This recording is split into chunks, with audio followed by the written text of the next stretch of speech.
Now we'll discuss ISI's 2016 BStat BMath UGB paper.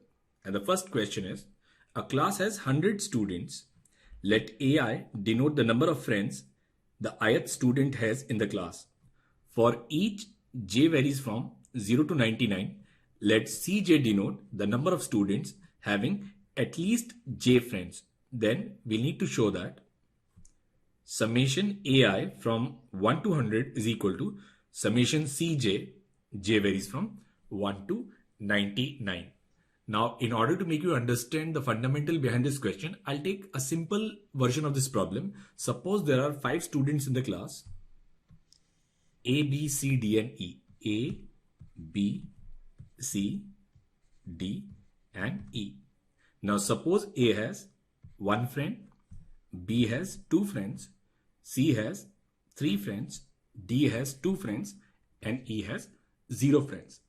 Now in this case, if I look at this summation ai, then summation ai in this case will be 1 plus 2 plus 3 plus 2 plus 0, and it'll be simply 8.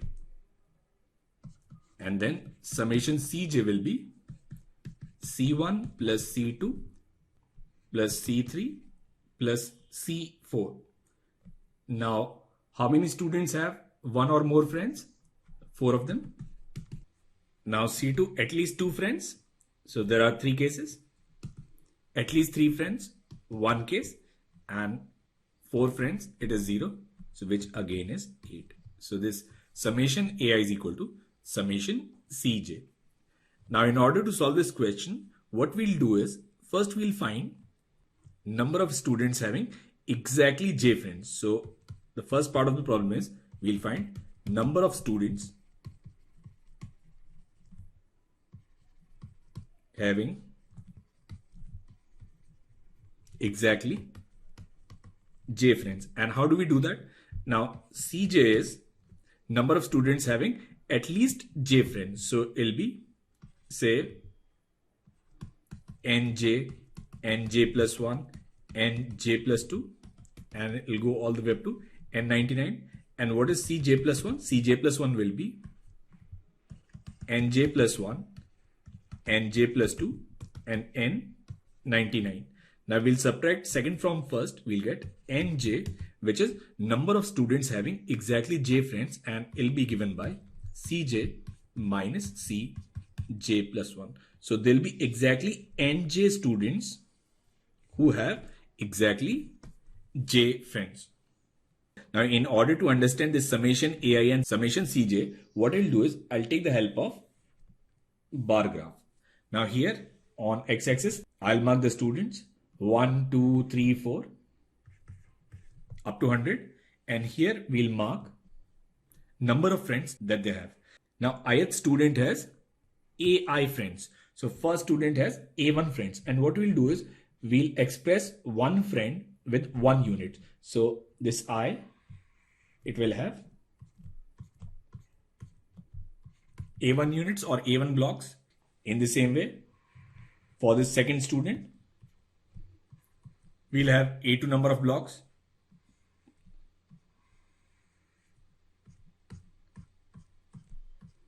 For a3, we'll have a3 number of blocks, and it'll continue up to this 100 student. Now, what I want to do is, I wish to count number of blocks in this graph, which is equivalent to saying counting of friendship units in the class. So this summation ai, it will be a1 plus a2 plus a3 plus a100. Now this is one way of counting all these units. Now another way of counting all these units is, we know that exactly nj students have exactly j friends. Now what is the minimum number of friends that any student can have? So it'll start from 0, and then it'll take the values 1, 2, 3, and then the maximum number is 99. A student can have maximum 99 friends in the class. Now what we'll do is, we'll count these number of units in another way. And the other way is, number of units is given by, now 0 number of friends into number of students having 0 friends, 1 into number of students having 1 friend, 2 into number of students having 2 friends, and plus 99 into number of students having 99 friends. Now we know that we can express this as summation j into nj, where j varies from 1 to 99. Now we can express this as j varies from 1 to 99, and this is j, and ncj is cj minus cj plus 1. So it will be 1 into c1 minus c2, 2 into c2 minus c3, 3 into c3 minus c4, and then finally it will be 99 into c99 minus c100. Now it will be c1 minus c2 plus 2c2 minus 2c3, 3c3 minus 3c4, and it will continue up to 99c99 minus 99c100. Now minus c2 plus 2c2 is plus c2, minus 2c3 plus 3c3 is plus c3. So actually it will be c1 plus c2 plus c3 up to c99 minus 99c100. Now c100 is 0. So there are 100 students in the class. So the maximum number of friends any student can have is 99. So we can express this as this summation j varies from 1 to 99 cj. So total number of blocks in this diagram is given by this summation ai, where I varies from 1 to 100, and it'll always be equal to this summation cj, where j varies from 1 to 99. So from here we can say that summation ai is equal to summation cj. Now in question number 2 it says it is given that graph of y equals x to the power 4 plus ax cube plus bx square plus cx plus d, where a, b, c, d are real numbers, has at least 3 points of intersection with x-axis. So it will have at least 3 points of intersection with x-axis. Then we need to prove that there are either exactly 4 distinct points of intersection, or one of these 3 points of intersection is a local minima or local maxima. What we'll do is we'll write this function as y equals x minus alpha, x minus beta, x minus gamma, and then x minus delta, where alpha is not equal to beta and it is not equal to gamma, because this graph, it intersects x-axis at 3 distinct points. So that means it will have at least 3 real roots. Now since the coefficient of this polynomial, they are real numbers, any polynomial of even degree cannot have odd number of imaginary roots. Imaginary roots, they always occur in pair. So this equation cannot have 3 real roots and 1 imaginary root. So when it says it has at least 3 points of intersection, which translates to it will have at least 3 real roots. So this condition should be this equation will have exactly 4 real roots. Now when we say 4 real roots, there can be 2 conditions possible. Now first condition can be the 4th root, which is delta. It could be this distinct root where it is not equal to any of alpha, beta and gamma. In that case, we'll have 4 distinct roots, and 4 distinct roots means this graph, it will intersect x-axis at 4 distinct points. Now the second case, when we have a double root. So say for example, roots of this equation are alpha, alpha, beta and gamma, where alpha is not equal to beta is not equal to gamma. So here we have 4 real roots, but then we have a double root. So in this case, we'll write this y as x minus alpha square into x minus beta, x minus gamma. Now we'll find dy by dx. Dy by dx will be x minus alpha square into x minus gamma, x minus alpha square into x minus beta plus 2 x minus alpha, and it'll be x minus beta and x minus gamma. Now here we can take x minus alpha common. So we can write dy by dx as x minus alpha, and it'll be x minus alpha, x minus gamma, x minus alpha, x minus beta plus x minus beta and x minus gamma, and it should be 0. Now, one of the critical point of this question is x equals alpha. Now we'll put as x as alpha minus h and alpha plus h. So this expression x minus alpha, it'll be negative in the first case and it'll be positive in the second case. So depending on the sign of the second expression, there'll be a local maximum or a local minimum at x equals alpha. So if we look at it graphically, then this polynomial will either have 4 distinct roots, alpha, beta, gamma and delta, or it will have a double root where it will touch the axis at that point. So say this case, alpha, beta and gamma. Now question number 3 is, consider a triangle PQR in R square. So we have a triangle PQR, P, Q and R, and let A be a point lying on PQR or in the region enclosed by it. So we have a point A which lies on or inside this triangle PQR, and let the coordinates of A be h, k. Now it says that prove that for any function fxy, which is ax plus by plus c on R square, fa is less than equal to max fp, fq, fr. Now what we'll do is, we'll divide fxy with under root of a square plus b square. And if we'll do that, then this expression on the right, it corresponds to numerical value of distance of any point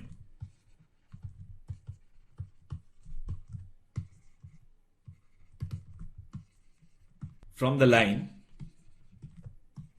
ax plus by plus c equals 0.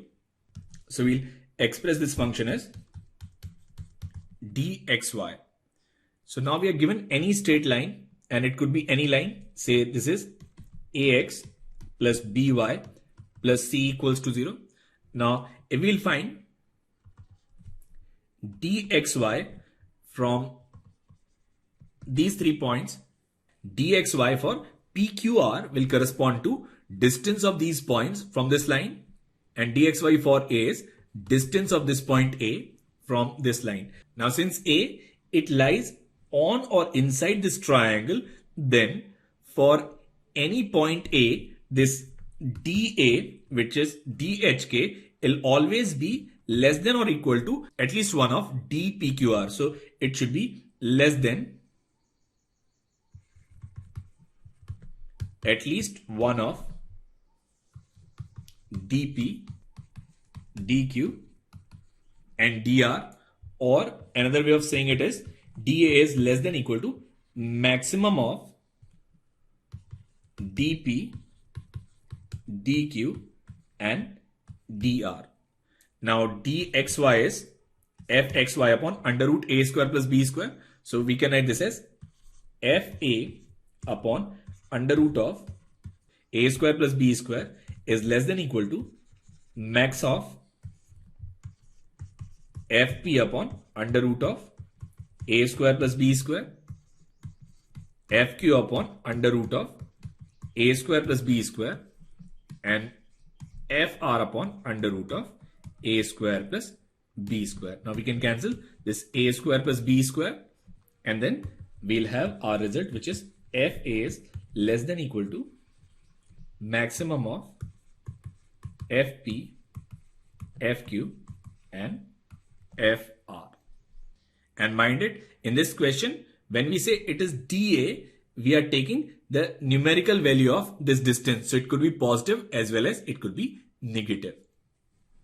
Now question number 4 is, let f and g be two non-decreasing twice differentiable functions. So that means f dash is greater than equal to 0 and g dash is also greater than equal to 0 such that f double dash x is equal to gx and g double dash x is equal to fx, then suppose that fx gx is linear on x on AB, then show that we must have fx equals gx equals 0 for all x belongs to AB. Now it is given that fx into gx, it is a linear function, say px plus q. Now we'll differentiate, we'll get f dash g plus g dash f and L be equal to p, and we'll differentiate again, we'll get f double dash g plus f dash g dash plus g dash f dash plus g double dash f and L be equal to 0. Now f double dash x, it is gx and g double dash x is fx. So we can write gx square plus 2 f dash x into g dash x plus fx whole square and L be equal to 0. Now this is 0 or greater than 0. Fx square is also 0 or greater than 0 and f dash x is greater than equal to 0 and g dash x is greater than equal to 0. So this is also greater than or equal to 0. Now sum of positive real numbers, it cannot be 0. It can only be 0 if each of them are individually 0. So it simply means that this function gx is 0 and fx is 0 when x lies between a and b. And this is how we solve such questions. Now question number 5 is, show that sum of 12 consecutive integers can never be a perfect square. Now in this question what we need is, we need the sum of 12 consecutive integers. So we'll start with n and then n plus 1, n plus 2 and it'll go all the way up to n plus 11. So we can write this as 12n and then 1 plus 2 plus 3 up to 11 will be n plus 1 by 2. So we can take this 6 common. So we'll take 6 common. We'll get 2n plus 11. Now it is 2 into 3 into 2n plus 1. Now this number is odd and we have this 2. Now since this sum, it cannot have 2 square, it can never be a perfect square. So sum of 12 consecutive integers can never be a perfect square. Now second part is, give an example of 11 consecutive integers whose sum is a perfect square. Now we'll take sum of 11, then it will be n plus 1, n plus 2 up to n plus 10. So it will be 11n and then plus n plus 1 by 2. So we'll take this 11 common and then we'll have n plus 5. Now we want this to be a perfect square, and one of the way of ensuring it is, if we take this n plus 5 equals 11, then it'll be simply 11 square. So in that case, value of n will be simply 6. So we'll start with 6 and we take 11 consecutive integers, then their sum will be a perfect square. Now question number 6 is, let A be a region in the xy plane given by x equals u plus v and y equals v and u square plus v square is less than equal to 1. Now v is y, and if we'll put v as y, we'll get u as x minus y. Now we'll replace it in this equation, we'll get x minus y square plus y square is less than equal to 1. So it will be x square minus 2xy plus 2y square and it will be less than or equal to 1. Now if we look at boundary curve for this region, boundary curve is x square minus 2xy plus 2y square equals to 1, which is a central conic. That is a conic whose center is at origin. And if we look at h square and AB, h square is less than AB. So it is actually a central ellipse. So we'll have this ellipse inclined at some angle whose center is at origin. Now when we say this x square minus 2xy plus 2y square is less than equal to 1, we are talking about this region inside this ellipse. So this region, it represents all the points on the ellipse as well as inside this central ellipse. Now we need to find the length of longest line segment that can be enclosed inside this region A. So clearly for this ellipse, we'll have the maximum value when we take length of transverse axis. So for this ellipse, we have to find length of transverse axis. And for that, we'll use this equation of boundary ellipse.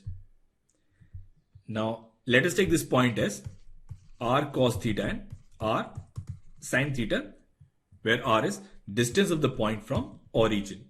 So we'll put value of x as r cos theta and value of y as r sin theta. We can write r square as 1 upon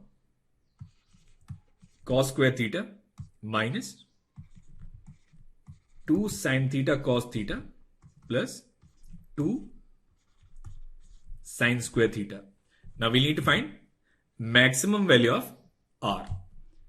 Now cos square theta plus sin square theta is 1, so it will be 1, and then minus sin 2 theta.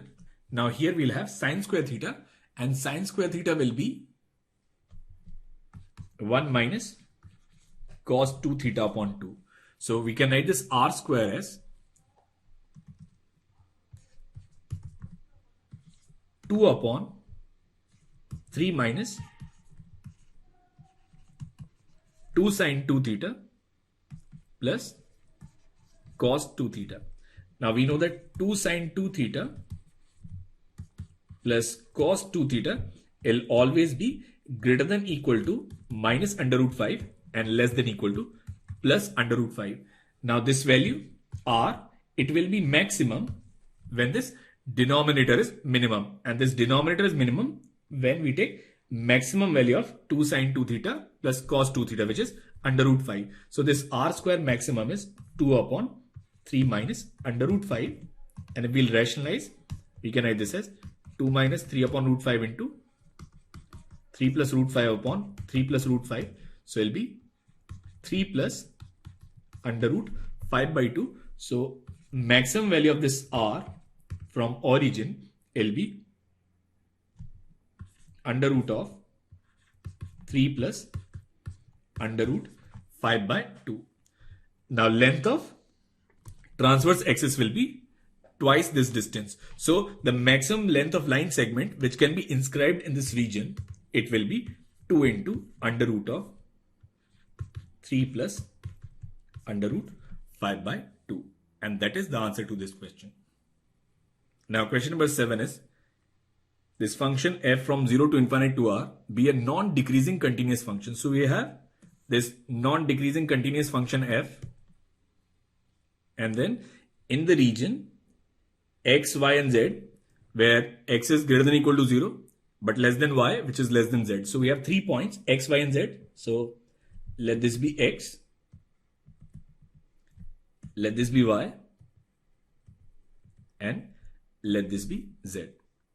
Now we need to prove this inequality, which is z minus x, this integral y to z fu du is greater than or equal to z minus y, this integral from x to z fu du. So what we'll do is we'll find average value of this function in the interval xz, and this value will be given by this integral from x to z fu du upon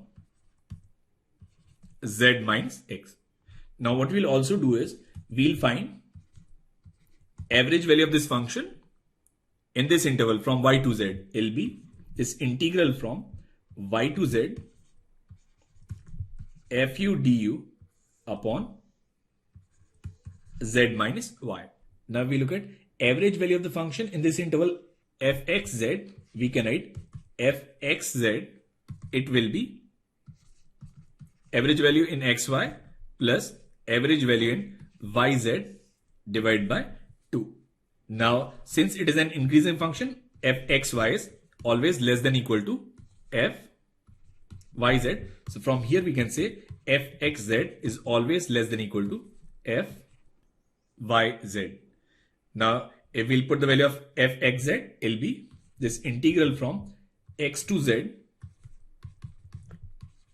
fu du upon z minus x, it'll be less than equal to this integral from y to z fu du upon z minus y. Now we'll cross multiply, then we can write z minus y, this integral x to z fu du will be less than or equal to z minus x, this integral from y to z fu du. So z minus x fu du is greater than equal to z minus y xz fu du. And this is how we prove such questions. Now this question number 8, it is an interesting puzzle. It says, consider n lotus leaves placed around a circle. A frog jumps from one leaf to another in the following manner. It starts from some selected leaf, and from there it skips exactly one leaf in the clockwise direction and jumps to the next one. Then it skips exactly 2 leaves in the clockwise direction and jumps to the next one. Then it skips 3 leaves again in the clockwise direction and jumps to the next one, and so on. Notice that the frog may visit the same leaf more than once. Suppose it turns out that if the frog continues this way, then all the leaves are visited by the frog sometime or the other. Show that this n cannot be odd. So for this question, we have to show that if the value of n is odd, then this frog, it cannot reach all the leaves. So here we have n lotus leaves arranged in a circle.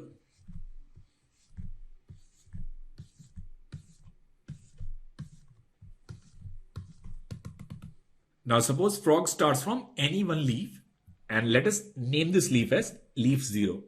Then we have 1, 2, 3, 4, 5, 6, 7, and it goes all the way up to n minus 2n, n minus 1. So this way we have n leaves. Now suppose frog, it starts from here. Then the first jump, it is going to skip this one. It'll land on 2. Now after the second jump, it'll land at 5. It'll skip 2 leaves now. After 5, it'll go to 9, skipping 3 leaves. And this is how it is going to continue. Suppose we define this function. Then after first jump, it is at 2. After second jump, it is at 5. After third jump, it is at 9. Then from 9, it goes to 14. And this is how this frog, it is going to jump from one leaf to another. Now we'll find the function of this series. Then the numbers in the series are 2, 5, 9. It is an AP with common difference of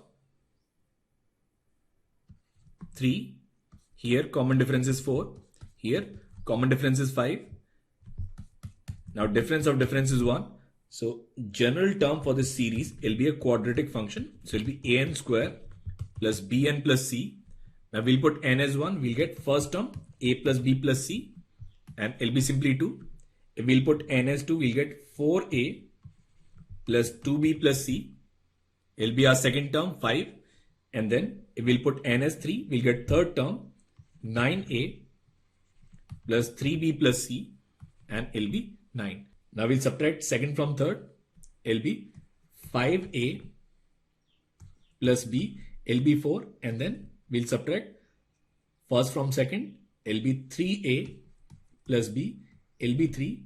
So value of a will be 1 by 2. And if we'll put value of a as 1 by 2, value of b will be 3 by 2, and value of c is 0. So the general term of the sequence will be n square plus 3n by 2. So this fk, it will be k into k plus 3 by 2. Now since this frog, it jumps in this circle having n leaves, then position of this frog after kth jump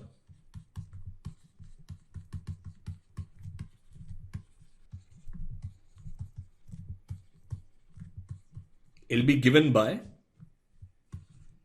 this function fk, k plus 3 by 2 modulo n. Now if we consider nth jump, then fn will be n into n plus 3 by 2 modulo n. Now if n is odd, then n plus 3 is even, and if n plus 3 is even, n plus 3 by 2, it is an integer. In that case, n divides fn, and if n divides fn, it means fn is 0. So on the nth jump, this frog, it comes back to its original starting position, and from here on, this cycle is going to repeat again and again. Again from 0, it'll move to 2 and then to 5. So this frog, it'll keep continuing visiting the same leaves. Now since on the nth jump, this frog lands on the same leaf, so it means on the previous n-1 jumps, this frog, it could have reached at most n-1 leaves. So it could have reached at most n-1 leaves. So there is at least one leaf which is remaining, and since frog lands on 0 and it'll continue to repeat the same cycle, so there'll be at least one leaf which won't be visited by this frog in any of the cycles. So if n is odd, then this frog, it cannot reach all the leaves, and this is how we solve such problems.